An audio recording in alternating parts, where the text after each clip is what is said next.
Madam ತಮಗೆ ಪ್ರಜ್ವಲ್ ರೇವಣ್ಣ ಅವ್ರ case ಗೊತ್ತಾಗಿದೆ ಅಂತ ಅನ್ಸುತ್ತೆ. ಗೊತ್ತಾಗಿ ನಾವು ಬಹಳ ದುಃಖದಲ್ಲಿದ್ದೀನಿ ನಾನು.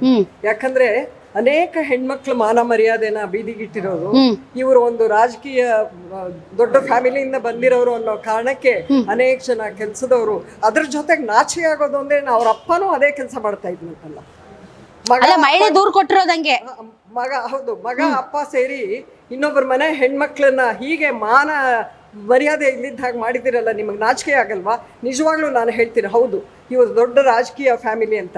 ಈ ಮಕ್ಳಿಗೆ ಯಾವುದು ಇದಿಲ್ಲ ನೋಡಿ, ಕಷ್ಟ ಇಲ್ಲ. ಅಪ್ಪ ಮಾಡಿಟ್ಟಿದ್ದ ಹೆಸರು, ಅಪ್ಪ ಮಾಡಿಟ್ಟಿದ್ದ ಹಣದಿಂದ ರಾಜಕಾರಣಕ್ಕೆ ಬರ್ತಾರೆ. ಅಲ್ಲ ಮೇಡಮ್, ಏನಂತಂದ್ರೆ ಸಾರಿ ನಿಮ್ಗೆ ಡಿಸ್ಟರ್ಬ್ ಮಾಡ್ತಾ ಇದ್ದೀನಿ, ಇದು ಬಹಳ ಹಳೇದು ಇದು ಕೇಸು, ಇದು ಬಹಳ ಹಳೆ ವಿಡಿಯೋಗಳಿವು, 5-6 ವರ್ಷದ ಹಿಂದಿನ ಹಳೆ ವಿಡಿಯೋಗಳಂದ್ರೆ ನನ್ನ ಮಗ ಇಂಥ ಕುಲಗೆಟ್ಟವನು, ನನ್ನ ಮಗ ಇಂಥ ನೀತಿಗೆಟ್ಟವನು, ನನ್ನ ಮಗ ಇಂಥ ಲುಚ್ಚ ಲಫಂಗ ಅಂತ ಗೊತ್ತಿದ್ರು, ಅದ್ ಹೆಂಗ್ರಿ ಅವನನ್ನ ನಿಲ್ಸಿದ್ರು MP ಟಿಕೆಟ್ಗೆ? ಖಂಡಿತ ನಾನು ಅದೇ ಕೇಳಲಿಕ್ಕೆ ಬಯಸ್ತೀನಿ ಪ್ರಧಾನ ಮಂತ್ರಿಗಳಿಗೆ.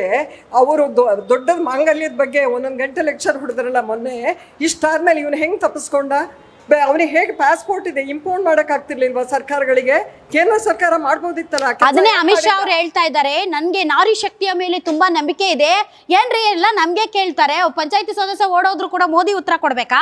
ಏನ್ ಮಾಡ್ತಾ ಇದ್ರು ಕಾಂಗ್ರೆಸ್ ಸರ್ಕಾರ ಕರ್ನಾಟಕದಲ್ಲಿ? ಮುಖ್ಯಮಂತ್ರಿಗಳು ಏನ್ ಮಾಡ್ತಾ ಇದ್ರು, ಗೃಹ ಸಚಿವರು ಏನ್ ಮಾಡ್ತಾ ಇದ್ರು, ಎಲ್ಲ ನನಗೆ ಹೇಳ್ತಿರಲ್ಲ ಅಂತ ಅವ್ರು ಹೇಳೋದು. ಇಂಪೋರ್ಟ್ ಮಾಡೋ ಕೆಲಸ ಅದು ಸೆಂಟ್ರಲ್ ಗವರ್ಮೆಂಟ್ ಮಾಡ್ಬೇಕು, ಯಾಕಂದ್ರೆ ಅವರೇ ಮಾಡ್ಬೇಕು. ಯಾಕಂದ್ರೆ ಇಂಟೆಲಿಜೆನ್ಸ್ ನವ್ರಿಗೆ ಗೊತ್ತಿರುತ್ತೆ ಇವನ್ ಎಷ್ಟೊತ್ತಿಗೆ ಹೋಗ್ತಿರ್ಬೋದು ಅಂತ. ಮಾಡಕ್ಕಾಗ್ಲಿಲ್ಲ. ಮೋದಿ ಏನ್ ಬಾಯ್ ಬಿಡ್ತಿದ್ದಾರೆ, ಬಿಜೆಪಿ ಅವ್ರು ಏನ್ ಮಾಡ್ತಿದ್ದಾರೆ ಈಗ?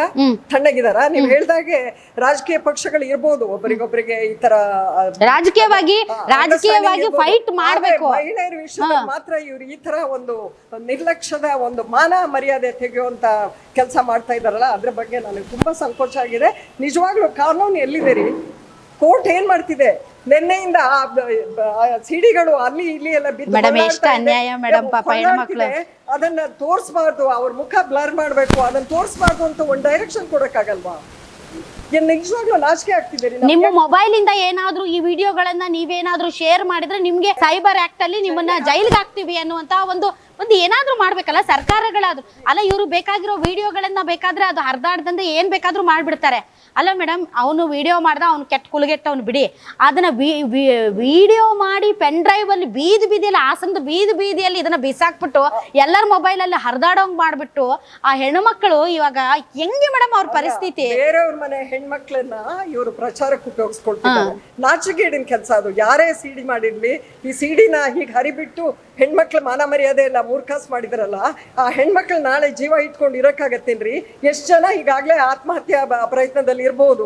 ಏನು ಅಷ್ಟು ಜನ ಹೆಣ್ಮಕ್ಳನ್ನ ಹಾಗೆ ಹಾಡಾಗ್ಲಿ ಬೆತ್ತಲೆ ಮಾಡಿ ತೋರಿಸಿದ್ಗಿಂತ ಕೆಟ್ಟದಾಯ್ತಪ್ಪ. ಇಲ್ಲ, ನಿಜವಾಗ್ಲೂ ಮೇಡಮ್, ನಾನು ಈ ನಮ್ಮ ಗ್ಯಾರಂಟಿ ನ್ಯೂಸ್ ಮೂಲಕ ಹೇಳಕ್ ಇಷ್ಟಪಡ್ತೀನಿ, ಯಾವ್ಯಾವ ಹೆಣ್ಮಕ್ಳು ನೀವು ವಿಕ್ಟಿಮ್ಸ್ ಇದ್ದೀರಿ, ಯಾರ್ಯಾರು ನೀವು ಶೋಷಣೆಗೊಳಗಾಗಿದ್ದೀರಿ, ಹೆದರಬೇಡಿ. ನಮ್ಮ ಸಮಾಜ ಬದಲಾಗಬೇಕಾಗಿದೆ. ಯಾವುದೋ ಒಂದು ಕೆಟ್ಟ ಗಳಿಗೆ ಕೆಲವೊಬ್ರು ಒಪ್ಪಿ ಆತನ ಜೊತೆಗೆ ಸೆಕ್ಸ್ ಮಾಡಿದ್ದಾರೆ, ಕೆಲವೊಬ್ರು ಬಲವಂತದಿಂದ ಅವನ ಅಧಿಕಾರ, ಅವನ ಹಣದ ದರ್ಪ, ಈ ರೀತಿಯಾದಂತಹ ಶೋಷಣೆಗೆ ಒಳಗಾಗಿ ತಾವುಗಳು ಆ ರೀತಿಯಾದಂಥ ಘಟನೆಯಲ್ಲಿ ಪಾಲ್ಗೊಳ್ಬೇಕಾಗಿ ಬಂತು. ಆದ್ರೆ ನಮ್ಮ ಸಮಾಜ ಇವತ್ತು ಅವ್ರನ್ನ ನೋಡುವಂಥ ರೀತಿ ಬದಲಾಗಬೇಕು. ಅವ್ರ ಜೊತೆಗೆ ನಾವು ನಿಂತ್ಕೋಬೇಕು. ಹೆಣ್ಮಕ್ಳು, ಇಡೀ ರಾಜ್ಯದ ಜನ ಯಾರು ಹೆಣ್ಮಕ್ಳು ಆತನಿಂದ ಶೋಷಣೆಗೆ ಒಳಪಟ್ಟಿದ್ದಾರೋ, ಯಾರ್ದಾರ್ದು ವಿಡಿಯೋಗಳಿದಾವ, ಅವ್ರ ಜೊತೆಗೆ ನಾವು ನಿಂತ್ಕೋಬೇಕು ಹೆಣ್ಮಕ್ಳು. ಗ್ಯಾರಂಟಿ ನ್ಯೂಸ್, ಸುದ್ದಿ ಖಚಿತ, ನ್ಯಾಯ ನಿಶ್ಚಿತ.